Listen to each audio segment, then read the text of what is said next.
Hello and welcome to another episode of Epic Geek Out, the only show on the internet that helped Kevin Bacon take down the graboids in Tremors. I'm your host, Chad. I'm your host, Rob, and today we're going to be reviewing Fox's new television show, The Following. As always, you can check us out over at Twitter at Epic Geek Out. Also, make sure you subscribe to our YouTube channel. Like always, you could like us on Facebook, facebook.com/EpicGeekOut. That's correct. So I was thinking of an internet meme where it was like the no hope when Bob Hope dies, and it goes down no cash, then no bacon. Please don't die for no bacon. So that's a good meme. Literally what was in my head. So like us on Facebook, facebook.com/EpicGeekOut, and also check out the website, www.epicgeekout.com. Let's get into our review of The Following.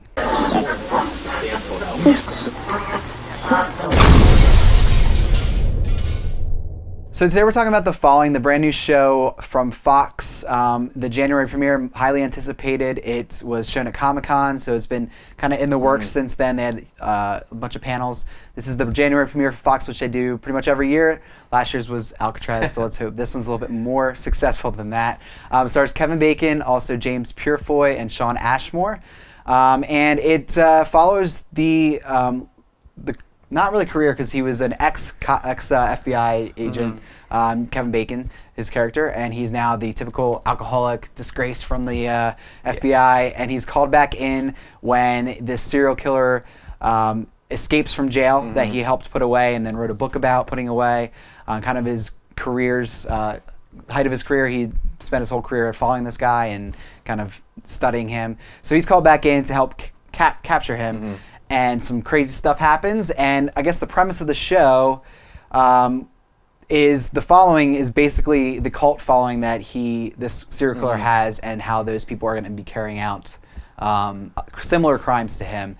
There's a lot of parallels between Edgar Allan Poe in this, and some other interesting things. It's very violent. Very surprising for even Fox, which, kind of does push the envelope for, being one of those major players. But But it's just, we just saw the pilot of this show, so what do you think? So we talk a lot on this show, it's hard to judge a television show from a pilot, and a lot of times we say, the pilot didn't grab us, but, we're going to give it a chance. And a lot of our, favorite shows have turned into great shows after the pilot, because it's hard to encapsulate a lot in the pilot and really be something good. This is kind of the opposite of that feeling, where I really enjoyed this pilot. I fear for how the show is going to continue. The pilot is this little self-contained episode, does a great job of introducing Kevin Bacon, which it's a star vehicle for him to be it's come to TV. Yeah, and it's good. He does a great job in it, and you like the character. There's a lot of brutal imagery, and it makes sense for the fact that it is this serial killer. The ending I thought was great. It hooked me. I'm like, I love this ending. I love the little speech that the villain gives at the end. I thought it was right out of the comics for a great supervillain kind of guy, kind of the turn in the story. It hit points where you could see where this was going, and you could completely call it, but you weren't disappointed when these things happened, just because you kind of liked the people already, and there was enough things that you weren't expecting that were just like, oh man, they went for that on Fox, that it allowed the story to continue.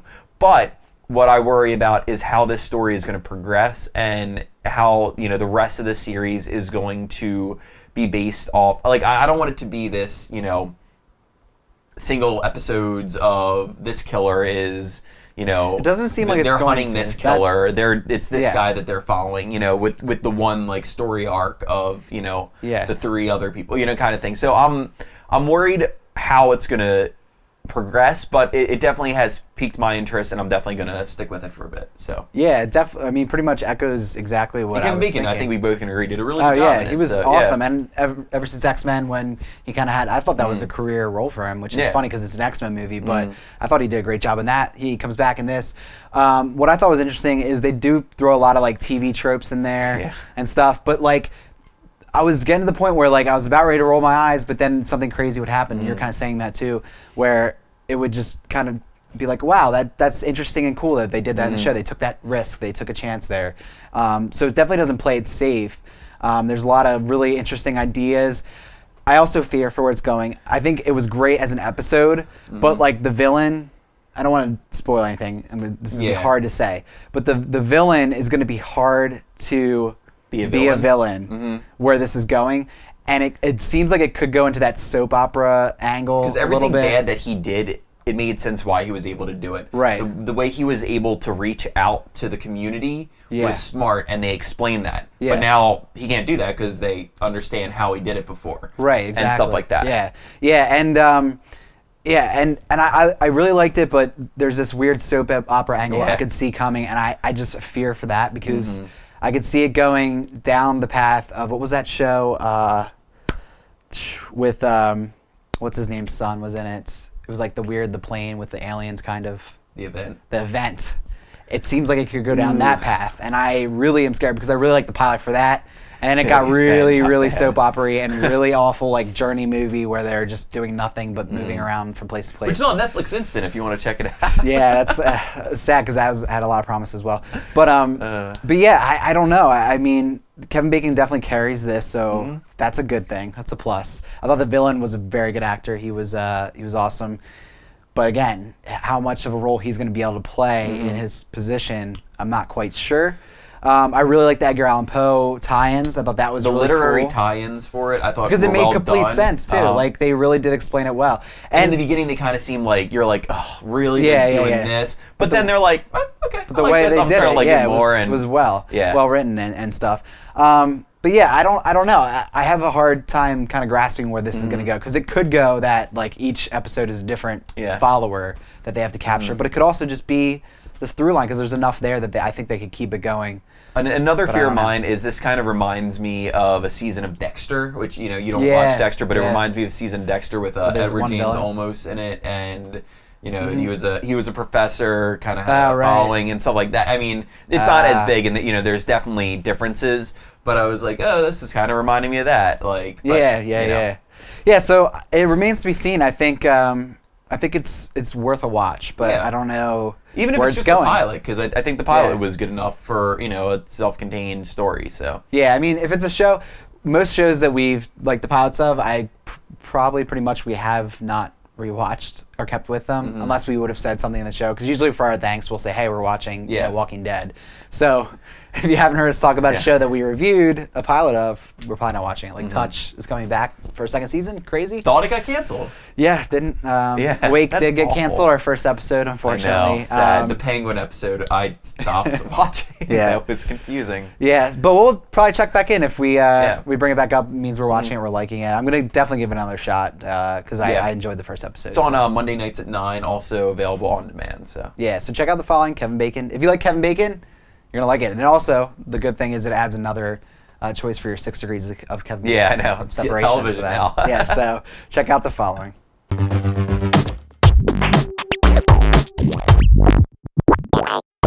So it's that time of the episode again where we like to give our thanks for some geek stuff. So Rob, what's your thanks today? So not going geeky this time. Well, a little geeky, but not really. The Super Bowl is this Sunday. My team is nowhere to be found even close to that. But there is something that I have always adored for the Super Bowl, and it's the commercials. And even when you don't have a rooting interest, I'm always going to watch the game just to see what happens and enjoy the last little bit of football you get in the NFL until next season, and then the Eagles crush my hopes again. Yeah. But the commercials are just that point where you're actually looking forward to advertising and the creative ways that they're able to do things, and it's everywhere from the Volkswagen, Darth Vader commercial years past, just always a great time. Super Bowl is awesome. Good time with friends, some beer, some food. You can't go better than that. So I like to give my thanks to the Super Bowl commercials this year. Yeah, someone I actually went to high school with last year and this year have one of the Doritos commercials there that he worked on. The last year was the one with the funeral. He worked on that. And okay. He was like cameraman, so it's kind of cool. That is cool. My thanks today is going to 2 websites, but they're very similar. If you ever wanted to learn how to code anything whether it be HTML, build a website, or just code an iPhone app. There's 2 websites that you can check out that are really awesome for this. One's called codeacademy.com, and the other is called Treehouse, and I think it's teamtreehouse.com or treehouseteam.com. But the way that they do it is they teach you a little bit of it, but then you can actually, they have like an environment where you can like practice it in it, and it actually creates it for you there on the spot. And even better is they have a lot of gamification features in there, so you get badges for stuff you do.